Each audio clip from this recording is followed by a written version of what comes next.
let's get it started. Yes, thanks to everybody for coming out. My name is Ben Westhoff, and this book, Little Brother, is more than anything, it's a story about St. Louis. The main character is my little brother in the Big Brothers Big Sisters program. He was my mentee named Jorell Cleveland, and we were paired in 2005 when he was 8 years old and I was 28, and I was a staff writer at the Riverfront Times at that time, and I was looking for a way to give back, basically. And Big Brothers Big Sisters, they had a sort of pressing need, particularly for male volunteers, and so it was a little bit awkward at first, but Jorell and I really bonded quickly, and Big Brothers, Big Sisters didn't have a particular mandate. We were free to do whatever we wanted, and so I took him to Cardinals games and restaurants, and we watched bad movies, and there she is. All right, now we can start for real. We really bonded right from the start. He was completely game to do whatever crazy adventures I wanted to take him on, and it was fair to say that we became really like brothers. He came from a household of 10 children, so we're being raised by a single father. They lived in Forest Park, Southeast, now better known as the Grove.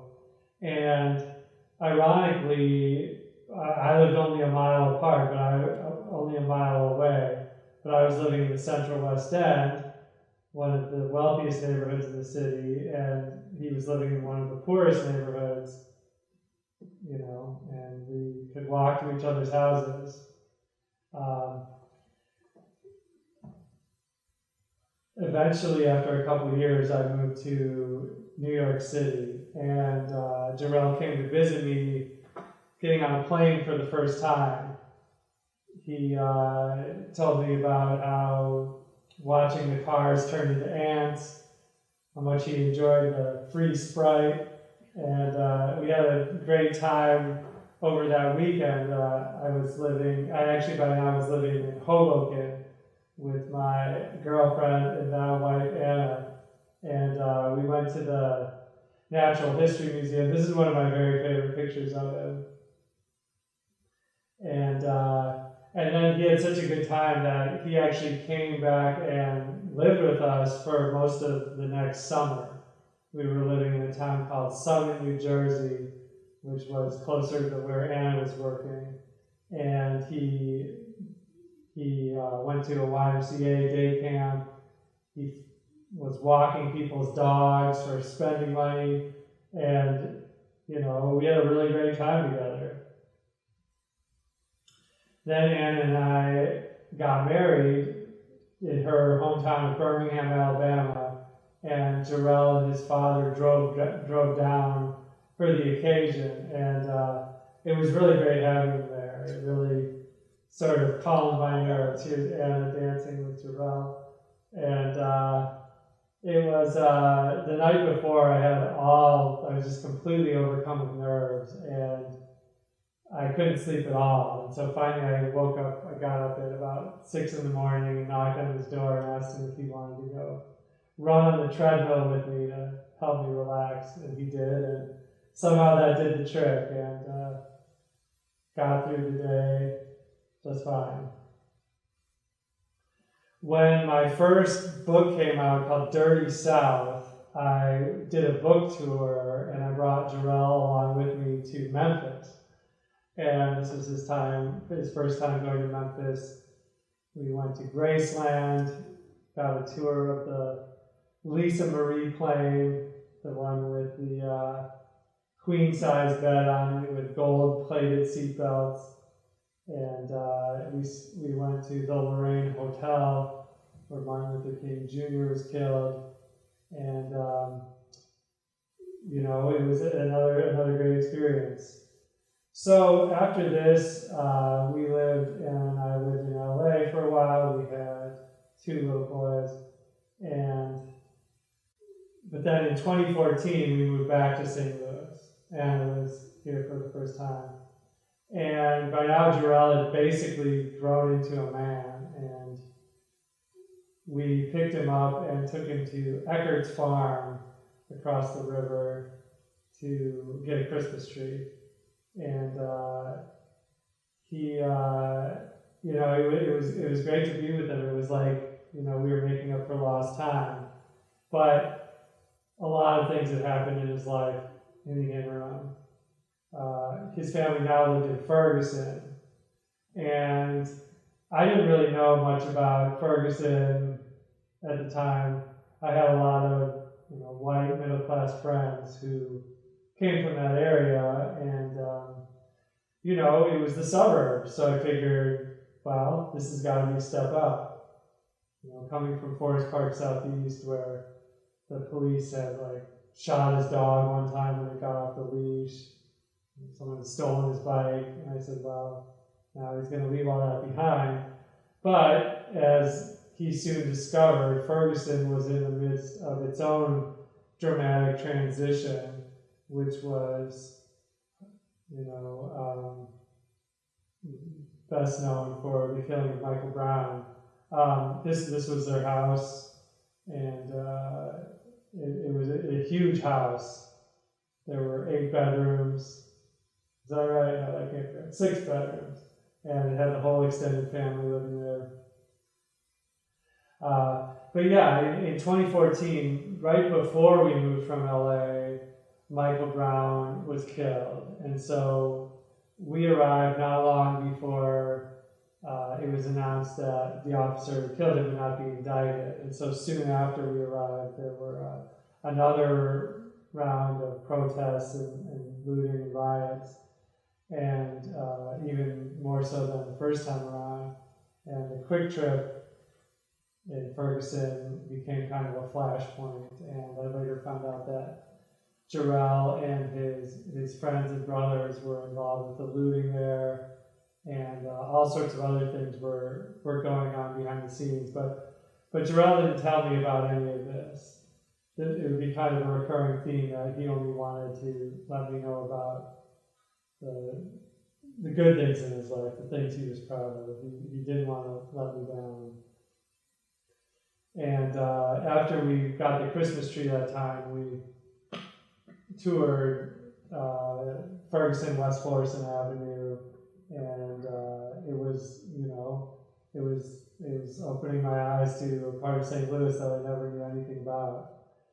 And so what I would learn later was that this was one of the most tumultuous times in Jorell's life. There were all sorts of problems going on behind the scenes. And one thing that I started learning about was that he was having a lot of problems in school.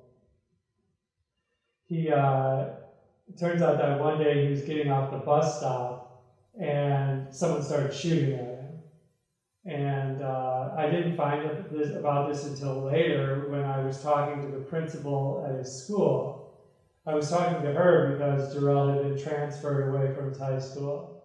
He had been transferred to McClure. He had been attending McClure. And then one day they basically told him he couldn't go there anymore. And he had to go to the Student Support Center at it's called the Mark Twain Center in Florissant.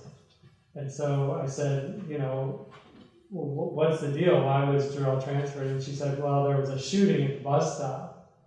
And this is something Jorell never told me about. And so I said, well, what happened?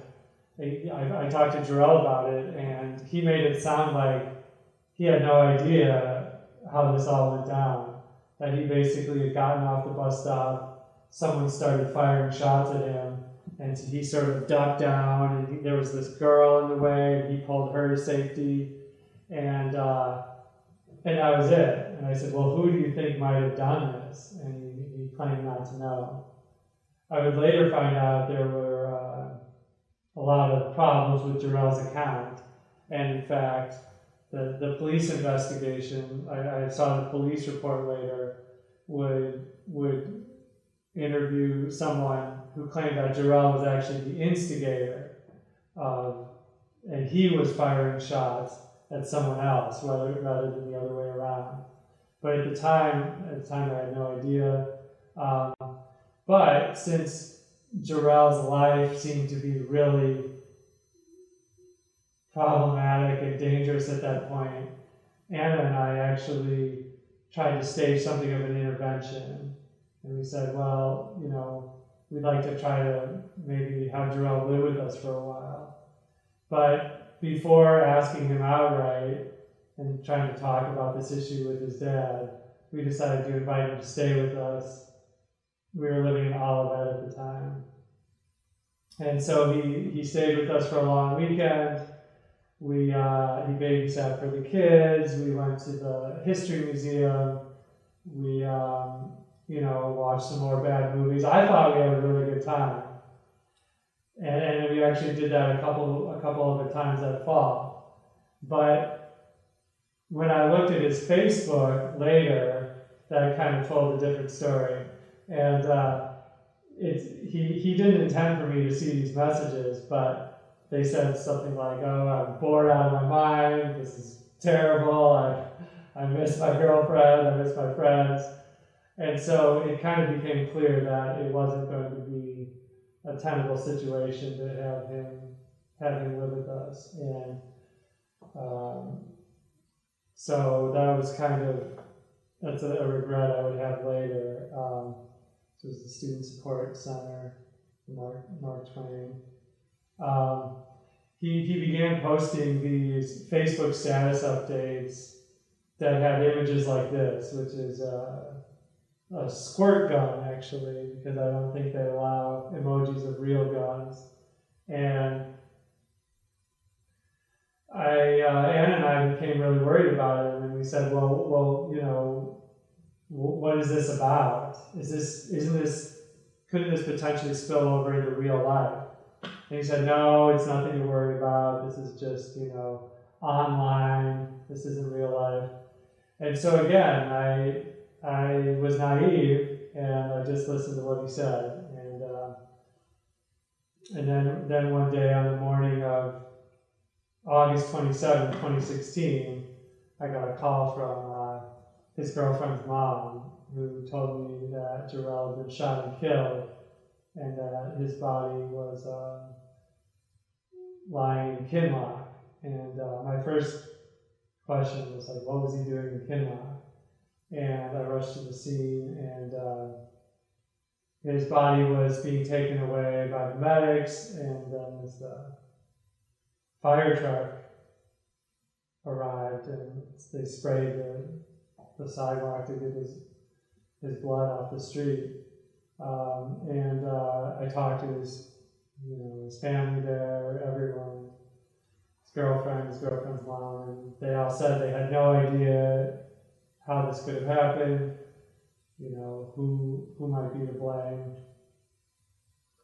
And so soon we held his funeral, and Anna and I tried to help out as best we could.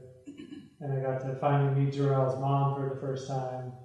She had come into town from Arkansas, from Dumas, Arkansas, where Jorell grew up, and she had been in prison actually when we were first paired up, and that's how Jorell and I actually got paired up through Big Brothers Big Sisters, was through a program that focused specifically on children of incarcerated parents, and I got to meet her for the first time, and talk to his sisters. This was actually the third death in the Cleveland family of the Cleveland siblings.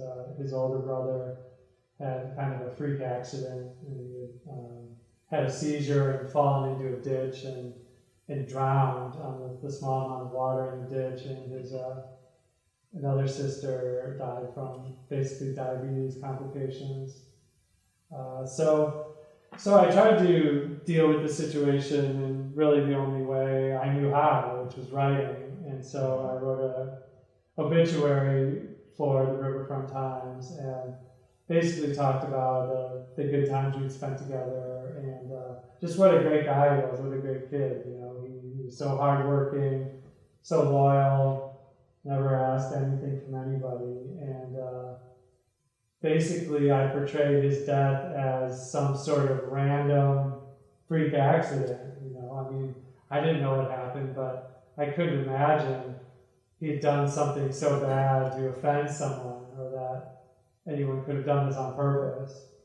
And most of the comments in this obituary were very, reassuring. And I'm so sorry for your loss, and he sounds like a great guy. But then there was one comment near the bottom from someone named Lacey Plum, who basically said that he got what was coming to him. And I was really taken aback by this comment, and a lot of people in the comment section were. As you can see, they're basically like, "Who are you? Why are you? What are you talking about?" And I wrote her off as just some sort of internet troll, but then she said that she was actually living with the family for a time, and that she was involved with his brother. So I kind of just put this in the back of my mind and ignored it for the time being. But eventually, 1 year passed, 2 years passed, and I finally was able to stop thinking about Jorell's death from the perspective of a friend and mentor. And I started to think about it from the perspective of an investigative journalist. And when I had a little bit of distance, I could start to see things more clearly. And the first thing that was obvious was that Jorell was concealing a lot of things from me. And I started talking with his family members, with his friends, people who knew him, and they started really opening up about all these things Jorell never told me. And one of them was that he had a big passion for guns. He started out buying small handguns, and when he'd get more money, he would buy more expensive, fancier guns. And he had this kind of makeshift shooting range in the backyard. And I looked into these police reports, and the police had actually been called a number of times to his address. And this was very surprising to me, but maybe it shouldn't have been. He was not going to tell me about that. He knew I would disapprove, and so he had this great passion that he just kept to himself. I also started looking into, why was he in Kinloch when he died? Kinloch is adjacent to Ferguson, so where his family lives in Ferguson is actually just a few blocks from Kinloch. And if you don't know, Kinloch is a historic African-American community, and in fact was the biggest all-black city in the country for a while. And it had its own, all its own services. You didn't have to leave Kinloch. There were, places to eat, places to buy stuff. There was everything you really needed. But during the 80s, there was this big airport buyout, and people started moving out. And so eventually, by the time Jorell was killed there were less than 300 people living in Kinloch. And as you can see in this photo, it kind of gone back to nature. There was, there were like burned out apartment buildings. People would go there to dump their trash, dump their tires, things like that. And my interest started to focus on one house in particular called the Horse House. And so I learned that Jorell had been going to the Horse House frequently to buy guns, to buy and trade guns. And I was really curious. I was like, why is it called the Horse House? And it's because the owners actually had a horse, and you can see it a little in this photo, and here's a Google image of the white mare that lived on the property. There are actually more than one at various times, and across the street there's actually a little corral where the horse would sleep overnight and things like that. But the horse house itself was a place where illegal guns and drugs were being sold, and so what I learned was that Jorell would often go to visit his girlfriend, who lived in Berkeley, and he would go through Kinloch as a shortcut. And so when he was going down the street, which is Martin Luther King Jr. Drive, he would encounter these guys at the horse house, and they would, they'd be sitting on the steps or whatever, and they'd say, "Who are you? Why are you here?" And they thought he had a lot of chutzpah to be walking through this neighborhood. Kinloch and Ferguson, there were rival gangs in these areas, and they had these beef, but Jorell just walked through like he didn't have a care in the world, and so people at the horse house, I think, respected him for that. And he started talking to them about guns and doing these trades, and there was also drug dealing here, and I eventually learned that he got tied up in some really bad drugs like heroin. And I had noticed some signs when he was with me, like I'd pick him up and he'd be just completely wiped out, and he'd fall asleep in my car, and and then other times he was totally had all sorts of pep, and at the time I didn't really think a lot of it. I just said, well, he's a teenager, he's 19 at the time, and he's probably not getting up to anything different than what I was doing at age 19. But as I started putting the pieces together, I started realizing that during this time he was going through just one awful tragedy after another. He had, like I mentioned, his older brother died during this time. He had a friend who was a rapper in a group called Three Problems. They weren't friends exactly, but someone he kind of admired, named Swag Huncho, was murdered. His sister Peaches had a boyfriend who killed himself during this time, or he perhaps was killed by police. It's still, I don't think the truth is exactly known. He had the shooting at school and at the bus stop. And not only that, but I found out that he was actually failing out of school at the time. He called himself a senior, but he actually only had enough credits to be a sophomore. And so it was just one thing after another, and he was having a really hard time coping. So as I continued investigating his case, I started talking to his sister named Reese, who's pictured here, and they call her Reese because her mom really liked to eat Reese's Pieces when she was pregnant, and she kept the nickname even though Reese herself said she didn't enjoy Reese's Pieces. But she lived in the Canfield Green apartments, which is actually very close to where Michael Brown was killed. And she had a young son.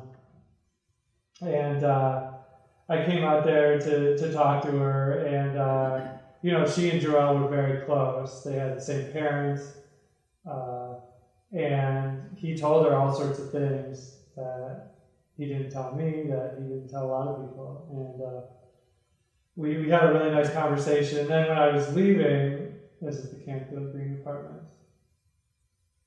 Then when I was leaving, I saw this birthday card, this kind of a big tagboard card that was made in honor of what would have been his 21st birthday. And I looked carefully at the card, and I noticed that it says Happy C Day all over it, instead of Happy B Day. And I was talking to Reese, and the reason for this is that Jorell was a member of the Crips gang. And so the Crips, their historic rivals are the Bloods. And so they don't use the letter B in this context. Instead of Happy B Day, they say Happy C Day. And so this was kind of the first time I really learned that Jorell was part of this gang. And this is another sort of thing kept from me, sort of another place where I was naive. And I said, wow, that's surprising. Jorell was so independent, and his friends made it sound like it wasn't really that big a deal. It's not like gangs in the movies where somebody gets jumped in, and it was largely because a lot of the people on his block were involved with this gang, and so I started learning more about the guys on his block, and what I learned was that they spent a lot of time at Dade Park, which is just down the street from where he lived. And Dade Park was, these guys might go there and, compare their guns. They might go there and smoke weed. Jorell was kind of like the youngest guy in the crew. And for years he'd been, kind of too little to hang out with them. And they made fun of him a lot. Finally, he sort of won their respect, but he was still kind of the butt of jokes, particularly from this one guy called Ricky Watkins. And Ricky was kind of merciless, making fun of him. And but the thing about Jorell was that he didn't back down. He stood his ground, and even though a lot of other people were afraid of this guy, he wasn't. And according to people I talked to, this really rubbed Ricky the wrong way. And Ricky actually became jealous of Jorell. Jorell, his stature was rising, and their arguments got so heated that one time at Dade Park, they pulled their guns on each other. And I actually heard this happen more than one time. And so a lot of people that I talked to started to believe that this guy, Ricky Watkins, could have murdered Jorell. And so he became one of my suspects. I eventually narrowed it down to 3 suspects. And another was one of the guys from Kinloch who was actually friends with Jorell. And I call this guy LaRon White. And LaRon White and Jorell were about the same age. They liked to compare guns. LaRon actually came to the candlelight vigil for Jorell after his death. And so some people thought there's no way it could have been LaRon. They were friends, right? But other people told me that after Jorell's death, after his murder, when his body was lying on the ground, that LaRon and his friends had just been happening to walk through Kinloch that day. And a few minutes after he was killed, before the police arrived, they came upon his body. And according to this account, LaRon White actually took Jorell's gun, which he'd had with him when he was killed. He took the gun and then he walked away. He claimed he had nothing to do with Jorell's death, but that he didn't want, the police to get the wrong idea about Jorell. He had some sort of complicated story about why he stole the gun. And this was implausible to a lot of Jorell's friends who thought that he was a suspect. And so he became another suspect in my investigation. And then there was a third suspect who'd actually been arrested at one point by police. And so I call this guy Chauncey James in the book. And Jorell got to first got to know not Chauncey himself, but Chauncey's wife. And this was owing to an incident at a nearby bodega liquor store called R&R in Ferguson. And Jorell had arrived there one day with his friend Mike, and they had Mike's daughter with them, but for some reason the daughter was not in a car seat. Okay, so then they encountered someone Jorell knew, a young guy who came up on a bike, and they were chatting. They were going to hang out. They said, "Throw your bike in the back seat of our car. We'll go hang out." Well, just then, this guy with the bike, his sister showed up, and his sister said, "Don't hang out with those guys. Those guys are bad news. They have guns. Stay away from them." And then she also started taunting Jorell and Mike. She said, "Why isn't that baby in a car seat?" And Jorell got more and more angry about this, and eventually they got so heated that she threw a drink in his face, and he responded to that by punching her in the face. And so this woman, it turns out, was the wife of my suspect, Chauncey James. And so, I was really shocked to hear about this. Jorell punching a woman. His friend Mike said he couldn't believe that Jorell would punch a woman like that. And so the next thing that happened was just a few weeks later. It was the 4th of July, and Jorell was with his girlfriend walking through his neighborhood. They were headed to that same store, R&R. And they were lighting off fireworks along the way. And so they went right in front of this woman's house, this woman and Chauncey, her husband. And this woman apparently recognized Jorell walking by, and she alerted her husband, who came out and started talking to him. Jorell was actually selling weed at this time, something else I didn't know about him.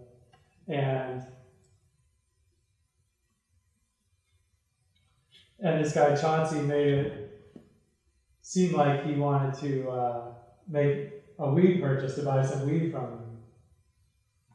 But when he got close, he reared back and he punched Jorell. He, basically it was payback for Jorell punching his wife. And so at that point, Jorell responded by pulling his gun out of his pocket, and he started firing at this guy, according to, people he told the story to later. And so this guy retreated and ran away, and apparently Jorell didn't hit him or anything. In fact, apparently the police were never even called. I couldn't find any police report about it. But this was an incident that may have led to his death, because the police later interviewed Chauncey James and arrested him briefly, although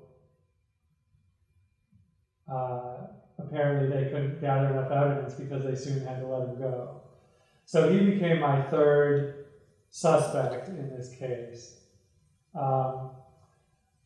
By now I had really taken off the blinders. I had really sort of begun to realize that Jorell had this whole other life that I didn't know about.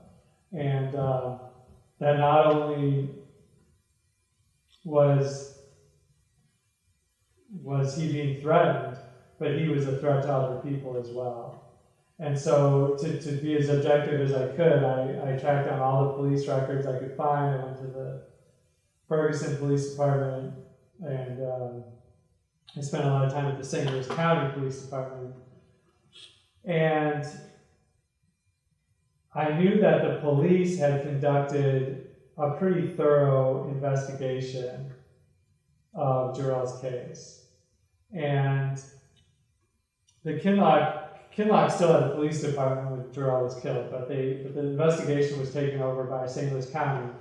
And I actually was interviewed by St. Louis County police officer at the scene. And, you know, I told him what I knew, you know, which wasn't much. But I said, you know, let me stay in contact. This is what I do. I'm an investigative journalist, and a lot of people who are close to Jorell would be willing to talk to me, even if they're not willing to talk to the police. And, you know, the detective said, oh yeah, sure, we'll call you, which they never did. But I knew that they had done this investigation, and I knew that if they would be willing to share these details with me, if I could see their police report, that it could help break the case, you know. And this was very important to me, not just because I wanted to know, but because Jorell's dad never had any closure. The police never really told him anything about what was going on with the case. And he told me that it wasn't necessarily important that someone get arrested, that someone get sentenced for Jorell's killing. He just wanted to know who did it and why. And so that became my own goal, to find this out. And but every time I requested to see these investigation records from the county police department, they told me, well, the investigation is still ongoing, so we can't share this information. And, you know, after 2 years went by, 3 years went by, this really felt like a catch-22 because, you know, the case was never going to be solved. And eventually I learned that the original homicide detective who was working on the case was transferred to another department, and then the guy who took over for him was also transferred to another department. So basically the case had gone cold. I was feeling, you know, pretty desperate. And so what I did was sort of a Hail Mary pass of sorts. Instead of going through the normal channels to get these police records, you know, submitting a sunshine request, emailing the PIO, things like that, I just walked into the headquarters. And I'd gone there a lot, but this time I realized the clerk who was working was different than the normal woman who was working there. It was someone, I guess the normal clerk was on vacation, so this other woman was there, and I just requested Jorell's case file. You know, like I didn't know I wasn't supposed to have it. And apparently she didn't know either, and so she just handed it to me. She handed the entire case file to me. It was about 40 some pages.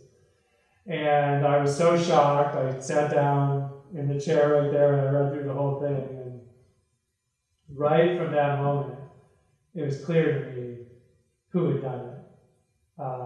You know, when my reporting was combined with the police reporting, it became very clear. So I'm not going to spoil that here.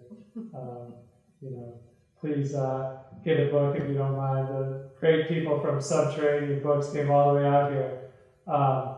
But it was extremely satisfying and gratifying to be able to tell Jorell's dad, share with Jorell's family what happened and why. And unfortunately, there was not a prosecution, and there likely won't be one for reasons, you know, that I explain in the book. But again, for Jorell's dad, what was most important to him was knowing who did this and why, and I felt confident to be able to answer those questions. One of kind of the silver linings for this story has just been able to get closer with Jorell's family. And, you know, a lot of people ask me if I was going to have a new mentee in the Big Brothers Big Sisters program after Jorell died. And I did think about doing that, but ultimately I decided to kind of informally mentor some of Jorell's family members, his brothers, and his friends, because we had this kind of shared trauma together. They came from the same circumstances he did, and so I began, you know, spending a lot of time with different members of his family. And this is the whole crew from Halloween, a 4th of July party a couple years ago. So, in any case, thank you everybody for listening to me talk about Jorell. I've been so glad to be able to preserve his story, to tell his story with this book, and I really appreciate your coming out.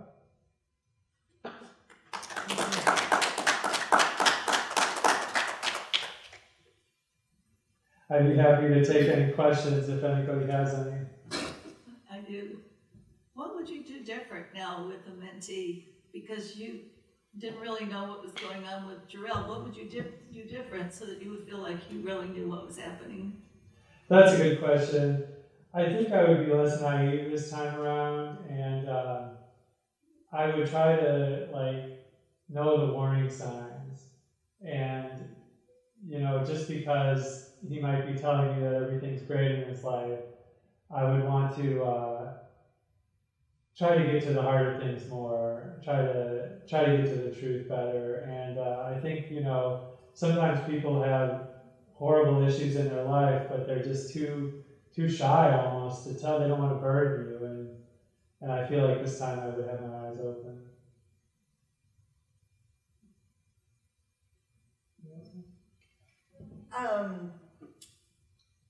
I've read the book, and I read quite a bit about the book, and one of the things that attracted me to it, besides the fact that it's so local and talks about so many aspects of St. Louis that I appreciated, was that one of the reviews said it was also a book of hope.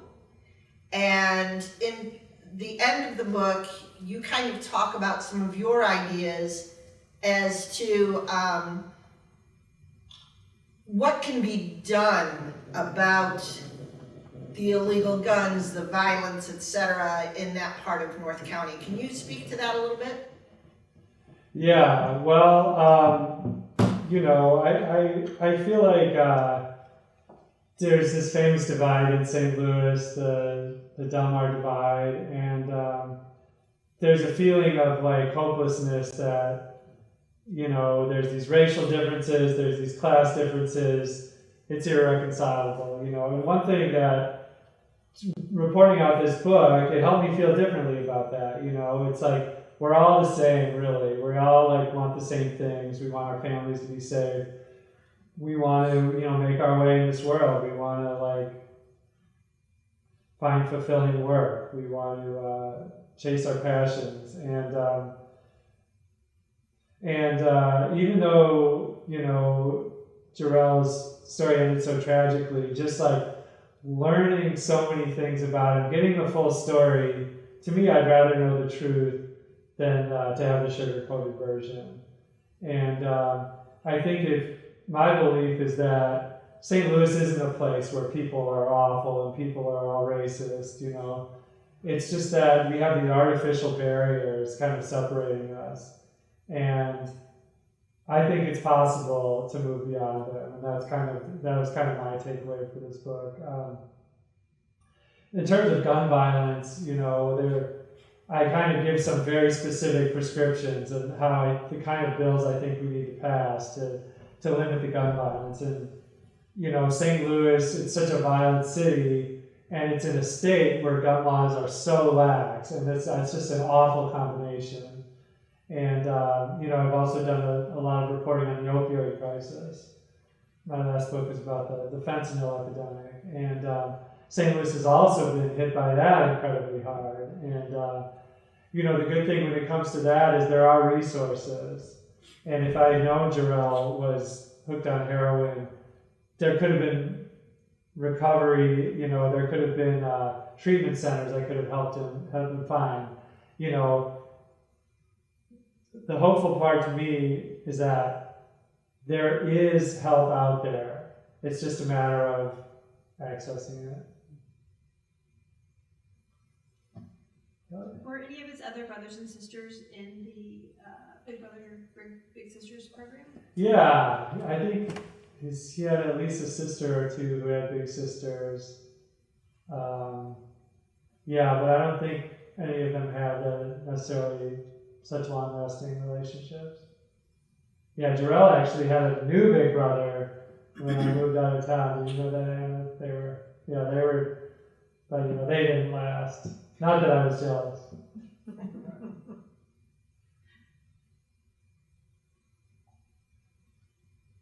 Why did those new big brothers not last? Oh, I don't know. I mean, a lot of times in Big Brothers Big Sisters, it's just like people's life situations change, and maybe there's not a, maybe they don't have much in common. I don't really know too much about it. Did the big sisters or brothers for the other siblings work out for them or prevent them from? I mean, I don't think that they stayed together, for all that long, but it's possible they still have relationships that I don't know about.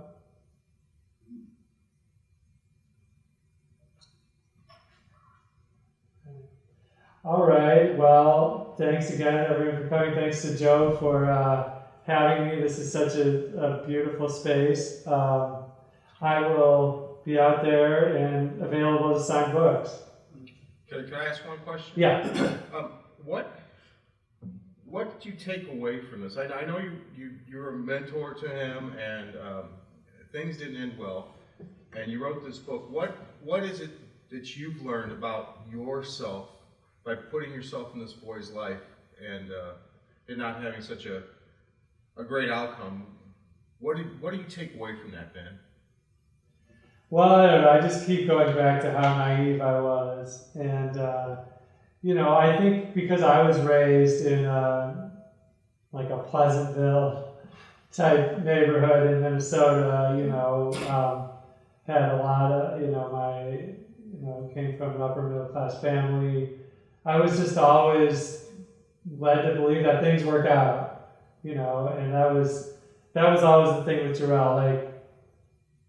Yeah, maybe he got a C in his class, but I'll help him. We'll do some mentoring, some tutoring, and he'll turn it around. He'll get his diploma. He likes working on cars. He'll find a way. I never for a moment thought that anything but the best would happen to Jorell.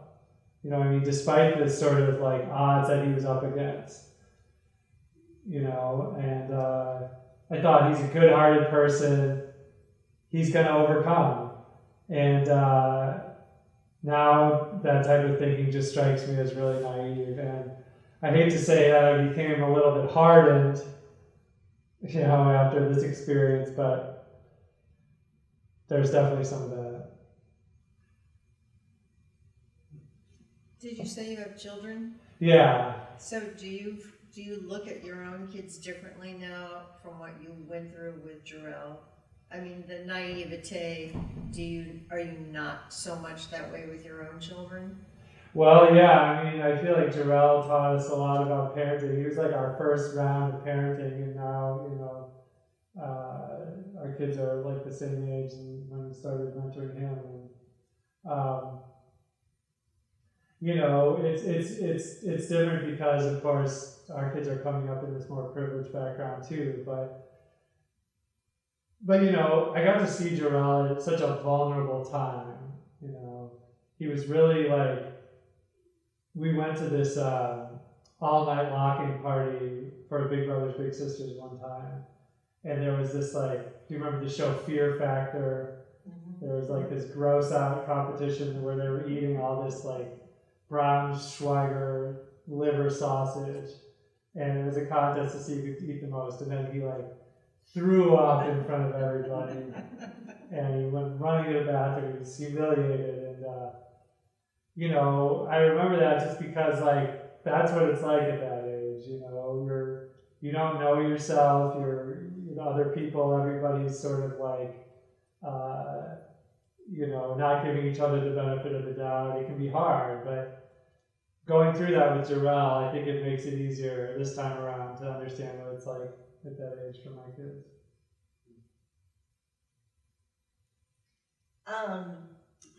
Wondering, so, I mean, you did so much for Jorell, gave him so many experiences, the flying to New York, etc., and things that he never would have had.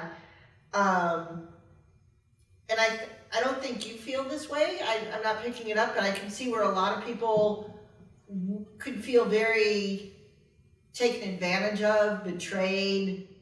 But I don't know, that's just kind of more an observation, but I guess the question is, you did so much for him, you showed him that somebody else cared, but yet he kept up those defenses and held a lot back from you. So what I'm getting at, sorry for the long, what do you think you could have done, or maybe there wasn't anything else, but would have helped Jorell open up to you about some of the truths that he was going through? Sometimes I felt like I was really a nag, you know, like Anna and I were really worried about his diet. He like, had, you know, when we went to Memphis, I described in the book, he got this whole plate of like eggs and sausage and hash browns, and then he just dumped syrup on the entire plate, and I was horrified. You know, everything he was eating seemed to be like deep fried or coated with sugar, and I was nagging him about his food all the time. His schoolwork, you know, would say, did you read this book? You're supposed to do this, do that, do that. So at times, I feel like I maybe pushed him away with all this nagging. And had I known then what I know now, you know, he had bigger problems in his life. And so if I would just like have taken a breath, just tried to look at the bigger picture, I probably wouldn't have nagged him so much. I'm sure with my own kids, they would say I nagged them too much. So anyway, all right, well, those are the lights. So thanks again, everybody, for coming.